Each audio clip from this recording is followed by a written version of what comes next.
o'clock, and then we give ourselves a singing start. All right. Let's go to page 94. 94 in the songbook, and that would be I'm pressing on. Okay, then I'll give the opening for you.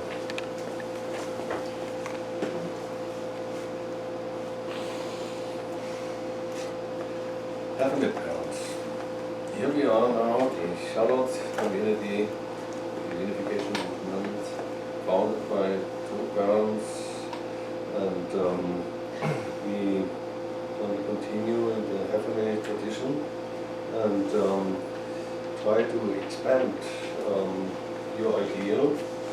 And of course, you gave us the incredible teaching of divine principle to pass on. And so, in together here, we want to be filled, yes, by your spirit, and we came all from the Christian foundation and even further back from the Jewish foundation. And so we are very, say, enriched, and we're standing on solid grounds in our faith, in our understanding, particularly also completed and perfected by two parents. So, Heavenly Parents, I pray for all brothers and sisters, still maybe on the way, and may it be all safe, and pray that we can all open our hearts and minds to the inspirations you have for us. Yeah, in my name, actually. Okay, so today I was really trying to find some worthwhile subject to speak about, but it goes down to what I really like most. It's about God. Okay. So, and there we can now come to an end.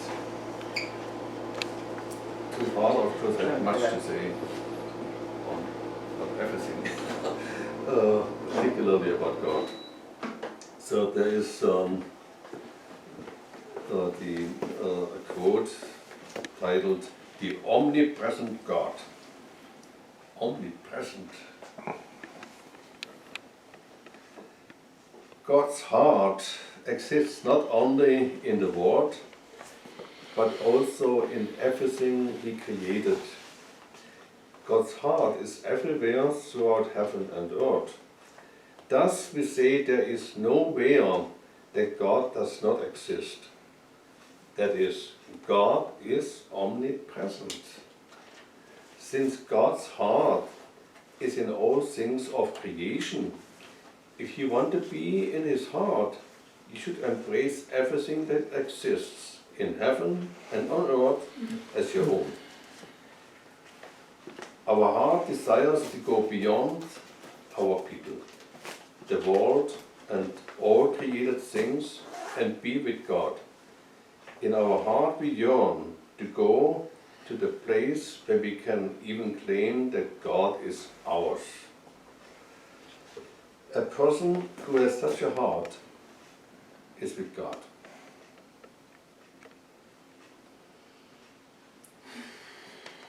Here, that is the idea that our hearts can be filled with God's presence, and that's what religion is all about. You know? We want to invite God's presence in our lives, in our families, in our workplace, particularly in our church, right?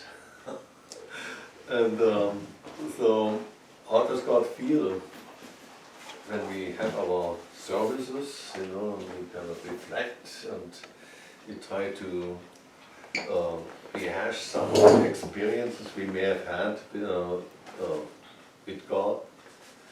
And I would think almost all of us had some direct God experiences. But of course are precious, right? happens by grace, and God sometimes comes and inspires us and gives us the guidance we always pray for. So, but that God is omnipresent, that is something that should make everybody think, So God receives prayers, millions, maybe billions, maybe all at the same time, and everybody, is being heard. That is something that goes beyond our comprehension. And I think it is all done so by us initiating to speak to God from heart to heart, right?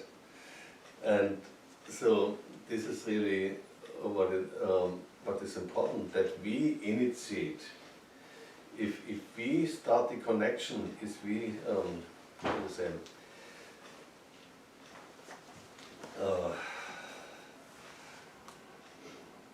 initiate the connection with God, then that is something that brings God joy. And so that's really what should be our idea, to bring joy to God, right? I think God feels joy when He can identify with anything we do, and when we try to be good people, right? We try to be agents of goodness, and so anybody can do that. We all want to be good, and we want to be. We want to have virtues that God can really identify with. Let me go to another reading.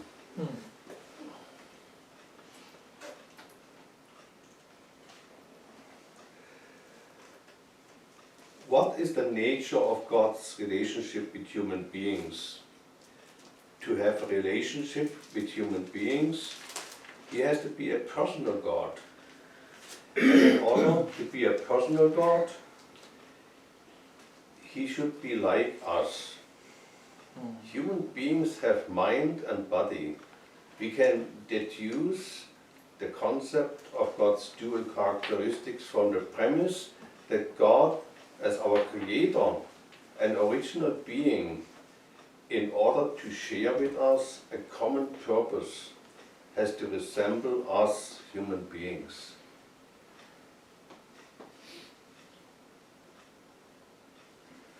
Well, I mean, in Genesis, that's already kind of stated in the very beginning that we are made in God's image, men and women, but also that God too has similar natures, which we would call the human nature.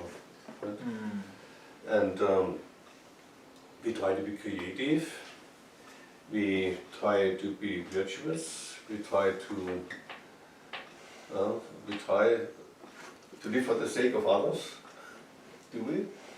Yes. I think we do. I think we care enough, right? And so God is a personal God. God has personality.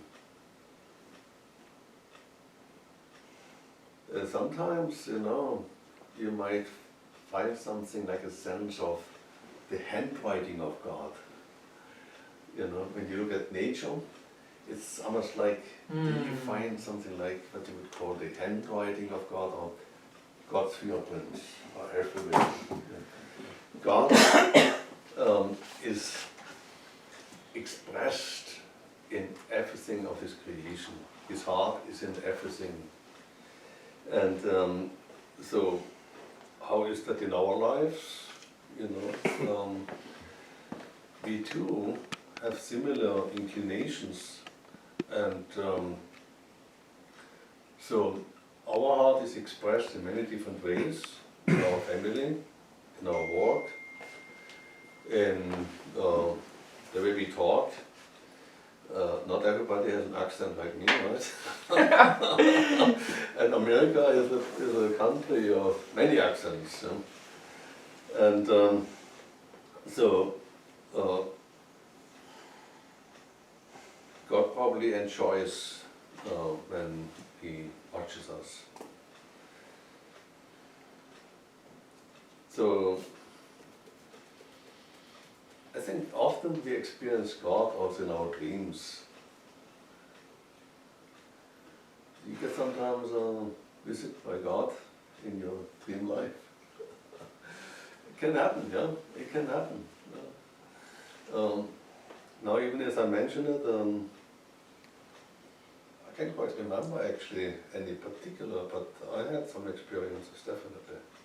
So I would think most people have some special dreams, where they close to God. I remember one time God called me very loud by my name, Klaus. And I woke up and I was very happy. Wow. Yeah, he knows my name. That was really great, And then some message came also. But that was great. Then God becomes personal like that.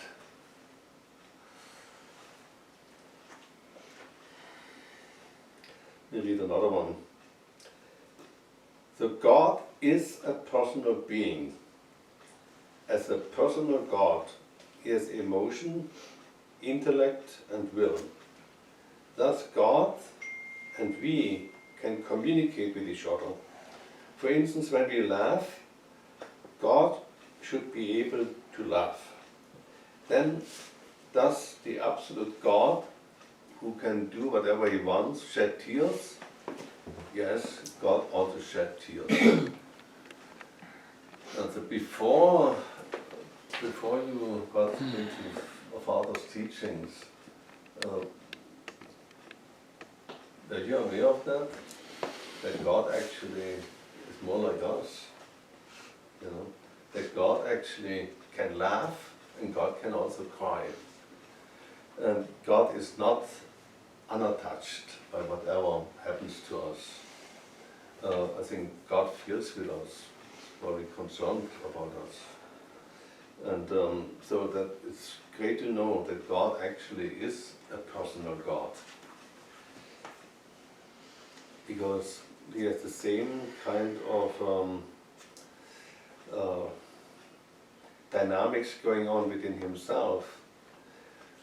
Then, that is one thing also that's special in True Father's teaching, that God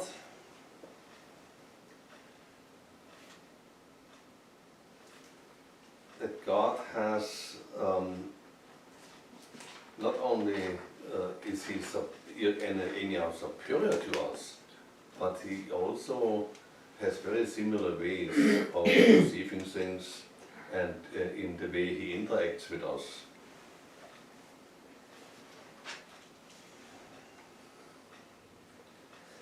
The True Father has so much to say about God. What is the purpose of a religious life?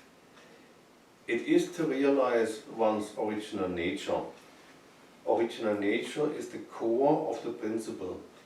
Since God is the owner of the principle, He can govern by the principle. But God can govern only what is within the original nature. Since the original nature and the absolute God are one, the original nature also strives to stand in the absolute position. Because of this, the mind can command the body absolutely. And this is principled. The principle determines the core of everything. The more principled something is, the closer its position will be to the center. Well, that's typical 100 Millionen, ja. But to Father, I mean, I was thinking this morning too, from Jesus we have very little. We have one book and direct quoting quotes from Jesus are very few really. Tell me about Jesus. But the true Father, he was born into an era that was a lot of ways of communication. So the volumes of Father's speeches, I think it's at least about 700 volumes. In Korea they have some libraries where they have all them in bookshelves, right? And it's amazing the amount of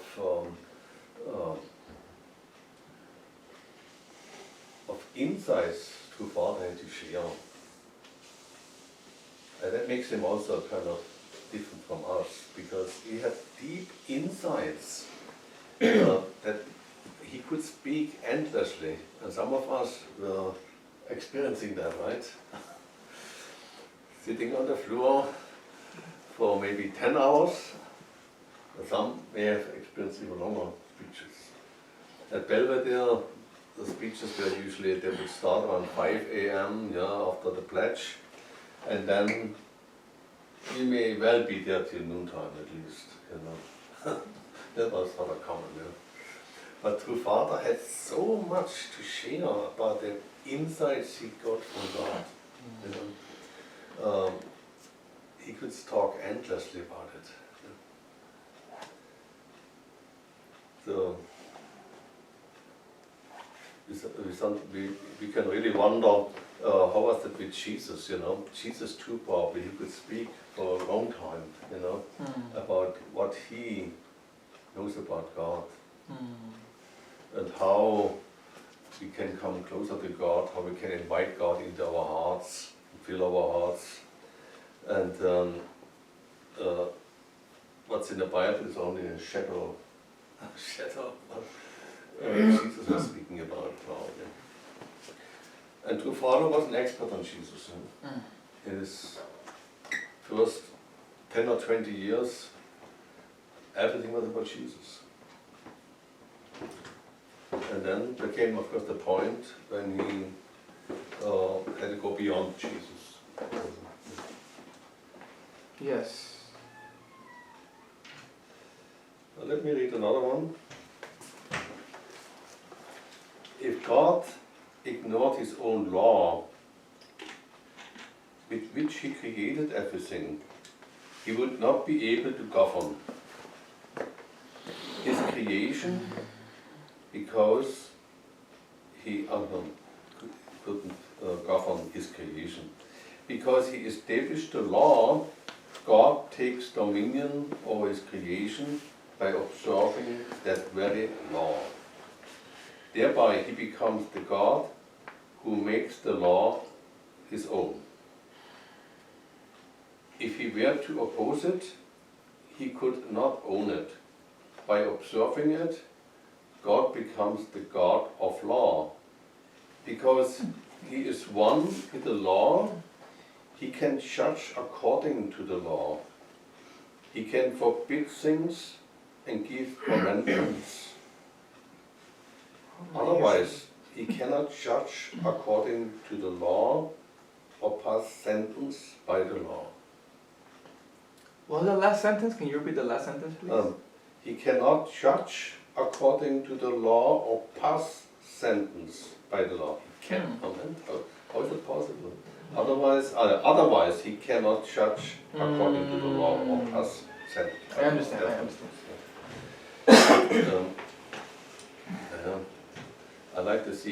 I like to appreciate God more for his creativity, creating law, but does Christianity stress so much the law of God? That's more almost like in the Old Testament, isn't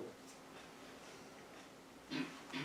But to Father, he really must have um, meditated a lot Very interesting one. about the nature of God. Yeah. Wow, very interesting one.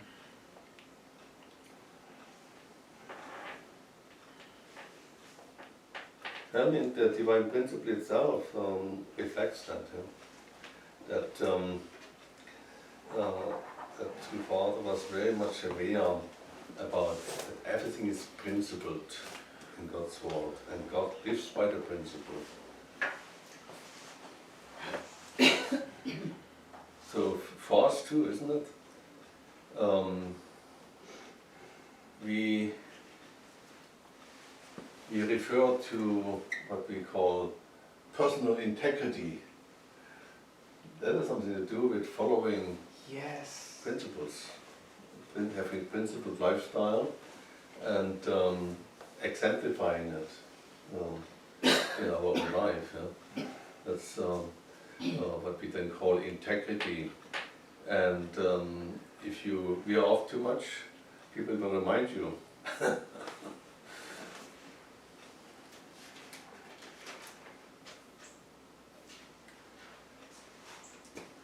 Okay, one more reading here. Christian ministers may think the omniscient and omnipotent God with the power of creation can do whatever he wants, even now. But it is far from the truth. All things existing in heaven and on earth operate by the fundamental law, the principle.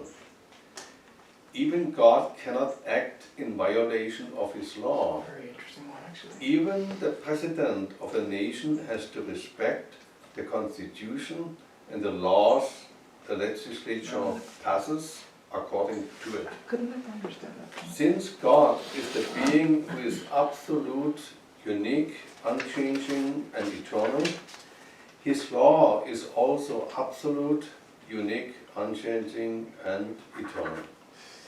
He needs a partner who conforms to this law. For him, this is the highest necessity. He needs a partner who, representing the world, abides by the law and liberates the people.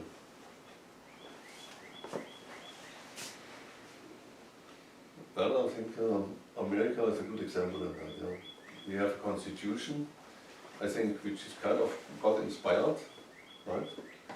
And the constitution is, the American Constitution is one that is special. Very special. It's the same, unchanged now since about 240 years or so. And they cannot be said about other nations either. There were too many ups and downs, and one constitution was replaced by another one. Yeah. So for us, the constitution is like almost a holy book. Yes. You cannot touch it, you cannot change it. It's like in the Bible, you know, you should not change the Bible. You shouldn't, you can interpret the Bible, but so is also the law. The law is being interpreted, right? And there are experts in that, called lawyers. Yeah, so God is a principled God.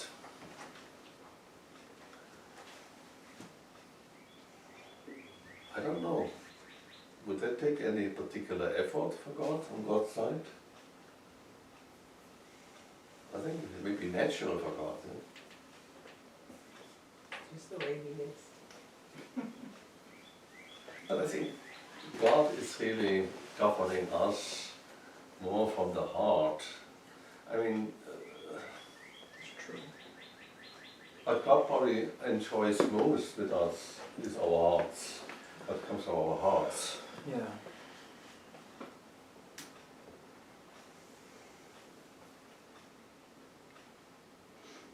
Yeah, but then again, whatever we say, it has to be true. And otherwise, we judge each other probably. We correct each other.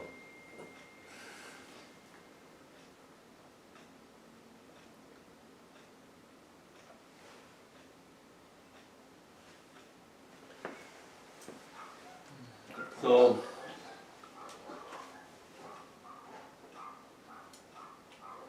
I would think all of us had some experiences with God. Does anything come to your mind? Some special dreams you may have had? That God stepped in, saved you once again? Or is there anything that happened in your life where you think God stepped in, God saved me? Well, when I was young. Yeah? Well, when I was young, my mother was very kind of spiritual, and she was kind of religious. And one day, we were watching TV, and then a commercial came on, and then she just started saying that the Messiah was going to come soon because, you know, the Jewish people had gone back, and all the signs, you know, the second coming. And she said, the Messiah is coming real soon, and like this, you know. And I was, you know, I was young, and I was listening, right? I was probably like 10 or something. And I thought, oh, he's coming. And then I thought, maybe I'll meet him when I grow up. Like, that was what I thought, right? But that night I had a dream. Oh, yeah? And I remember in the dream, like, it was kind of like how you usually picture Jesus on the side of the hill and everybody down below, and he's preaching, right? And then I was there though. I was one of the people. And then he said, "Who's really going to follow me?" And I went to stand up, but it was hard. It was like hard to stand up. And I still remember that in the dream. It was like I had to really force myself to stand up. And then I stood up. And that was the same night I dreamt that, the same night that she had said that. Your grandpa passed away? No, she dreamt, had I a dream. said I dreamt that the same night that my mother said the Messiah was going to come. I dreamt that. So it was like, it was saying to me was if he came, because I was thinking, oh, maybe I'll meet him. And then in the dream it was like, I met him and he was asking me, are you going to follow? And then I stood up. So it's like I committed myself.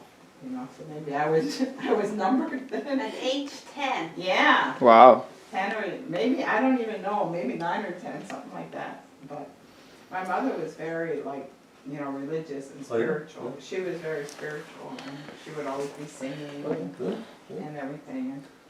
And sometimes I would tell her stop singing, and she would say I had the devil, and she would take me and then pray for the devil to go out of me. Oh my. Well, because she was singing out of joy because my father passed away. And he was like tormenting her, like he used to drink and everything. And so she was, when he passed away, she was free. So she was free to do whatever. I mean, she was good, but she would sing or whatever. And then as a child, sometimes I would say, don't sing anymore. Like I didn't want to hear it, right?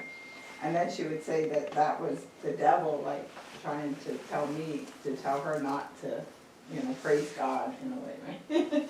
So, anyway, but then when I met the church, I called her right after I understood who Father was. And I was like, because I remembered what she told me, right? And I was like, guess what, you know? And she was like, he's coming on the clouds, she said to me. Oh. But you know, near the end of her life and everything, or even when I joined the church, she was very happy that I joined the church. And then near the end, she was pretty much like positive, you know, towards it. And then before she died, I told her, you know, you can do church work and you can get blessed, you can get married in the spirit world again, you know, so something for her to look forward to. So yeah, that was the dream. Oh, good. You understood it. Very nice.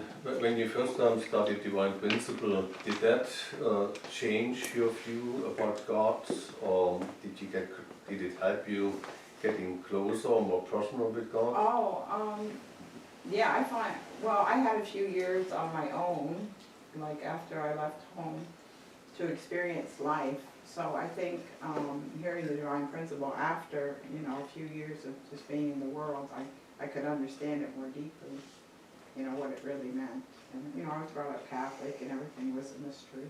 you know. We weren't supposed to do this or that, but we didn't know why, you know, just because everything was a sin, I guess. Well, it's quite mysterious. So divine principle was clarifying and and more logical than anything else I've ever heard. So.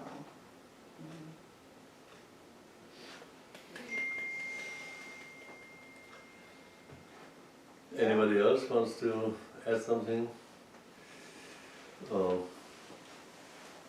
You had any special experience with God at some point?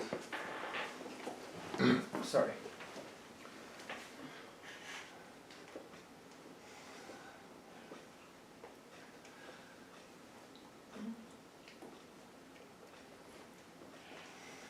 Yeah, I know. I can So you all have, but when the question comes, not to be Yeah, I can share.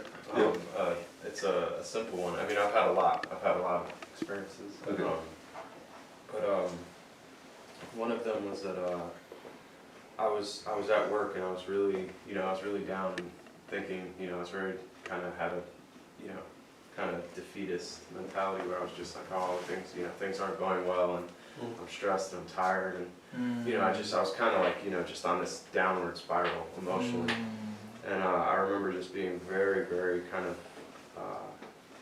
I didn't have, I hadn't lost hope completely, but it was to the point where I was very kind of, not in a very hopeful place. And I remember I was just walking, and and all of a sudden I see this little girl, and she's in the shopping cart, and she just looks up at me, and just her eyes just lit up, her eyes just got really big, and she just looked at me, and she just smiled, she just had this like really, really, I could feel God was reaching me through her, and always with children, I always notice that there's this innocence, this purity that they have, and I think God is so close to them because there's no worldly influence, they More have spiritual. I mean, was it just recently or?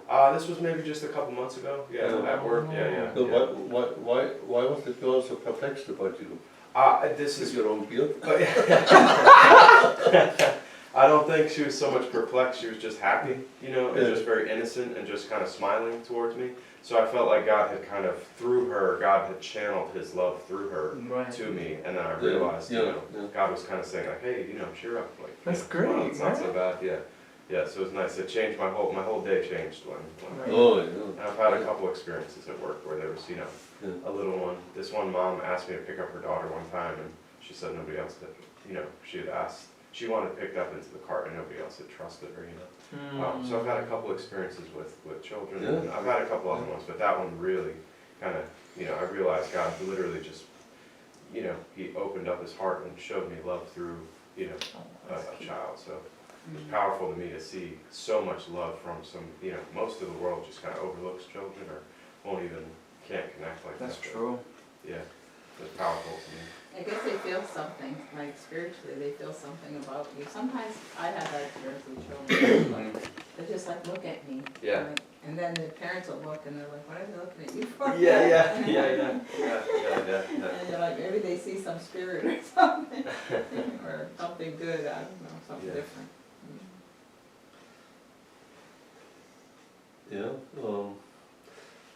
I remember that happens to me sometimes too, that you get a big smile, unexpected, surprisingly, either from a child or from Somebody, a person.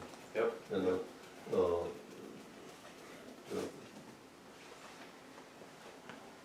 When I was struggling one time, I was in Montreal, and in the middle of the night, I woke up and I looked like there was a picture of two parents over on like a table. It was like a dresser, and then I saw Jesus' face on the wall. And Very common. like, people see that? Oh, And very then, common. so then I saw it, and then you're half asleep and half awake, so I turned away, and I was like, then I looked back, right, and it was still there. And then I was like, okay, and then I turned away again, I looked and it was still there. And I said, okay, Jesus is here, and then I felt that what he was saying to me is I'm with true parents, because the picture of true parents was there. And that was, cause I asked him, you know, what is the message, you know, what do I feel? And I just felt his presence, and then I just felt he's with true parents, and he was just telling me that or something. And this was in Montreal, which is a kind of a spiritual place anyway, cause there was a lot of, miracles that happened.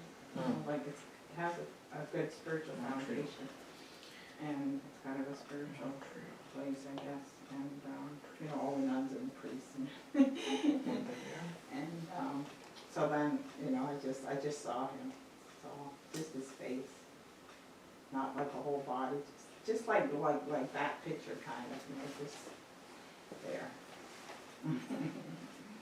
That's the only other spiritual, I mean, besides, you know.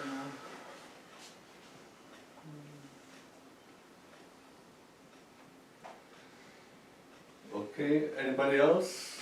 Let's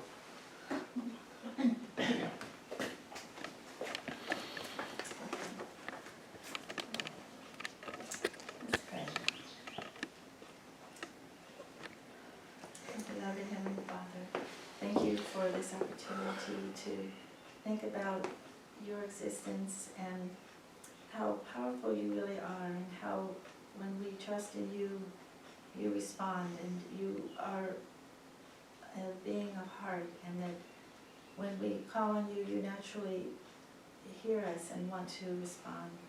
And thank you for keeping us these last few weeks, and we're grateful for Christine to be back and Els to be back from Holland, and that all of us could be able to meet today, and also Hugh and their family, and also everyone who went to Holland.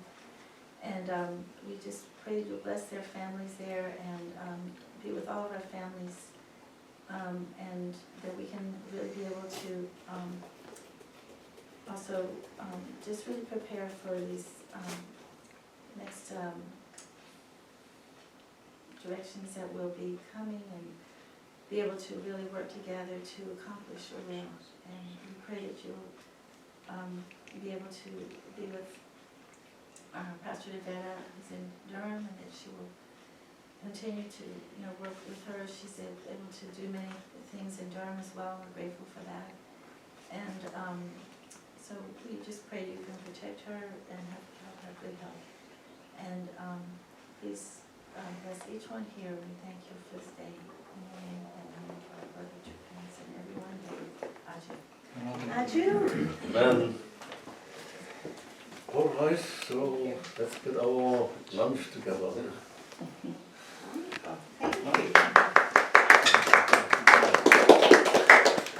Nice glass. Yeah, very colorful.